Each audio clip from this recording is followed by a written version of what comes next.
역경을 이기는 습관, 고린도후서 4장 10절.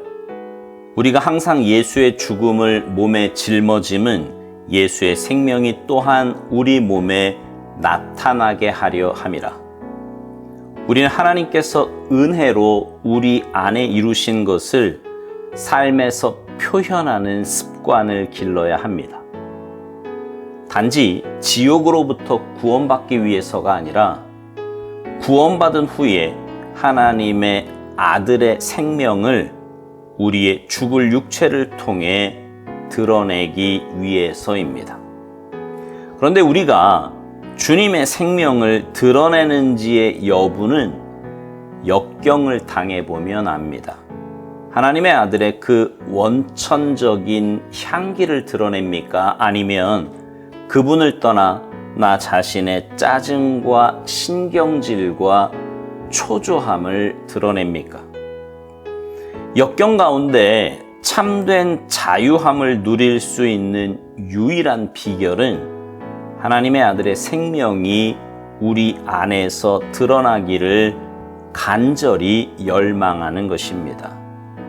어떠한 역경이 있더라도 주님, 저는 이 일에 주님께 순종하는 것이 기쁩니다라고 말해 보십시오. 그러면 즉시 하나님의 아들이 우리 마음을 주장하게 되면서 나의 삶을 통해 주님을 영화롭게 하는 생명을 드러내실 것입니다. 역경 가운데 주님과 다투어서는 안 됩니다.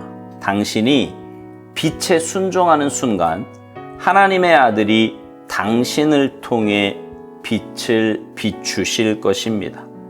만일 하나님과 다투면 이는 주의 성령을 근심케 하는 것입니다. 하나님의 아들의 생명이 당신을 통해 드러날 수 있도록 자신을 추스리십시오. 자기 연민에 빠지면 자신을 추스릴 수 없게 됩니다. 우리의 모든 상황들은 하나님의 아들이 얼마나 완벽하고 순결하신지를 드러내는 수단일 뿐입니다. 어떠한 상황에서도 하나님이 드러나실 수 있다는 사실은 우리의 가슴을 뛰게 합니다.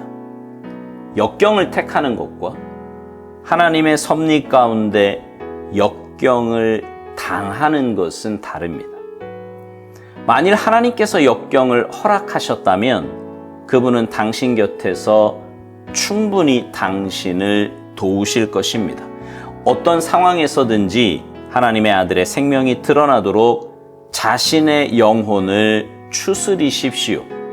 절대로 기억이나 경험으로 대처하지 말고 언제나 하나님의 말씀이 당신 안에서 살아 움직이게 하십시오.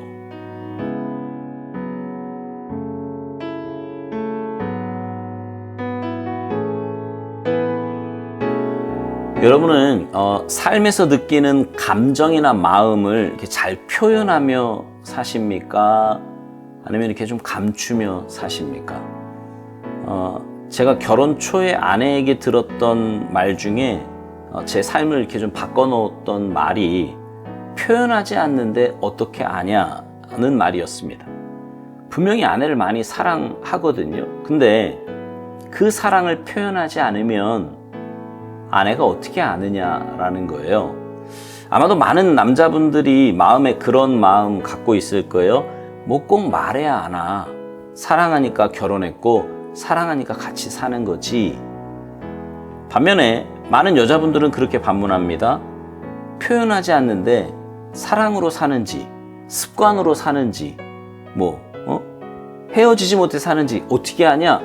이렇게 생각을 한다는 거지요. 그렇습니다. 이 표현되지 않는 마음은요, 알기가 쉽지 않고요.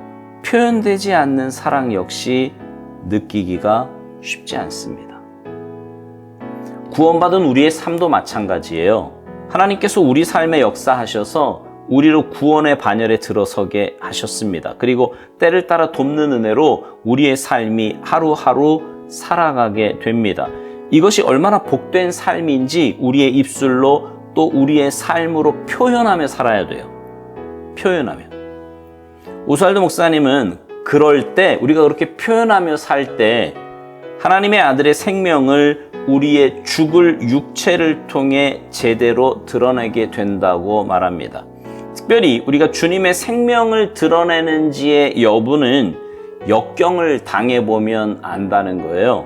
역경 가운데 있어 보면 진짜 하나님의 아들의 향기가 드러나는지, 아니면 여전히 그 마음 안에 남아있는 죄성이 드러나는지를 안다는 거죠. 네. 여러분 어떠세요? 역경 가운데 주님의 향기가 드러나십니까? 아니면 오스왈드 목사님 표현대로 자신의 짜증, 그 신경질, 초조함, 이런 게 드러납니까? 구원받은 우리의 삶에도 분명 역경이 찾아옵니다.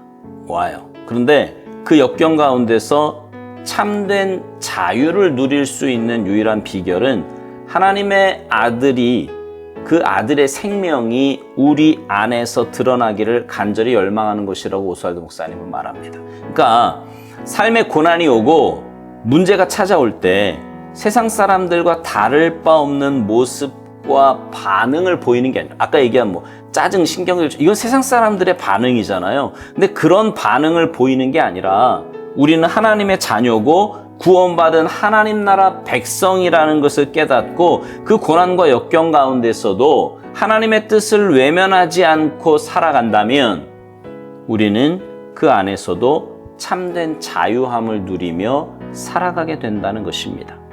오스왈드 목사님은 어떤 역경이 있더라도 주님, 저는 이 일에 주님께 순종하는 것이 기쁨입니다라고 말하라는 거예요. 말해보라는 겁니다. 그러면 즉시 하나님의 아들이 우리 마음을 주장하게 되면서 나의 삶을 통해 주님을 영화롭게 하는 생명을 드러내실 거랍니다. 문제와 역경에 지는 게 아니라 그 안에서 하나님의 뜻을 구하며 믿음의 삶을 살기로 결단하고 선포할 때 주님께서 먼저 우리의 마음을 주장해 주실 것입니다. 생명의 근원이 마음에 있다고 하잖아요. 잠언에 보면. 근데 그렇게 마음을 주님께서 주장해 주시니까 더 이상 고난과 역경이 문제가 되지 않는 거죠. 그리고 그렇게 내 마음에서 그 문제들이 더 이상 문제가 되지 않을 때 하나님은 내 삶에 놀라운 일들을 이루어 가실 것입니다. 오스왈드 목사님은 역경 가운데 주님과 다투어서는 안 된다고 말합니다. 문제가 오고 고난이 왔다고 나한테 왜 이러시냐고, 내가 뭘 그리 잘못했냐고 이렇게 하나님께 따져서는 안 될 것이라는 말입니다. 그런데 우리 안에는 그런 마음들이 종종 찾아오지요. 특별히 내가 감당하기 어려운 일을 만나면 원망과 불평이 나도 모르게 나오게 됩니다. 그러나 그런 일은 주의 성령을 근심케 하는 일입니다. 하나님의 마음을 아프게 하는 일이라고요. 그렇게 되면 우리의 마음과 삶을 추스리기가 사실은 더 어려워져요. 그러면서 자기 연민, 동정심, 이런 영적 고질병에 빠지기 십상입니다. 오스왈드 목사님이 이런 중요한 말을 해요. 우리의 모든 상황들은 하나님의 아들이 얼마나 완벽하고 순결하신지를 드러내는 수단일 뿐이라고요. 그러니까 내 삶의 모든 부분, 모든 순간은 하나님의 섭리 안에서 하나님의 뜻을 드러내기에 충분한 것들이라는 겁니다.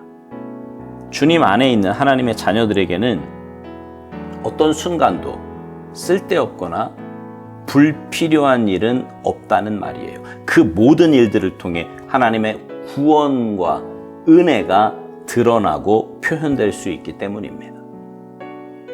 고난과 역경이 하나님의 허락하심이라고 한다면 오스왈드 목사님 표현대로 하나님은 충분히 우리 곁에서 도우실 것입니다. 고아와 같이 버려두지 않으신다는 말이에요. 아니, 오히려 더 깊은 관심과 사랑으로 우리와 함께 하실 것입니다. 그리고 그 모든 고난과 역경을 이기며 하나님의 뜻을 발견하고 더 성숙한 자리로 나아가도록 도우시고 응원해 주실 것입니다. 오살도 목사님이 묵상 마지막 부분에서 이런 말을 하지요. 절대로 기억이나 경험으로 대처하지 말고 언제나 하나님의 말씀이 당신 안에서 살아 움직이게 만들라고요. 오늘 묵상의 제목이요. 역경을 이기는 습관입니다. 역경과 고난 가운데서 그 모든 것을 이길 수 있는 힘은 하나님의 말씀에서 옵니다. 하나님의 말씀을 하나님의 말씀으로 믿고 붙잡고 순종할 때 우리는 어떤 역경과 고난 가운데서도 하나님의 뜻을 세워갈 거예요. 하나님의 살아계심과 은혜를 표현하게 될 것입니다. 이런 성숙하고 거룩한 습관이 여러분 모두의 삶에 정착되기를 주님의 이름으로 축복합니다. 아멘.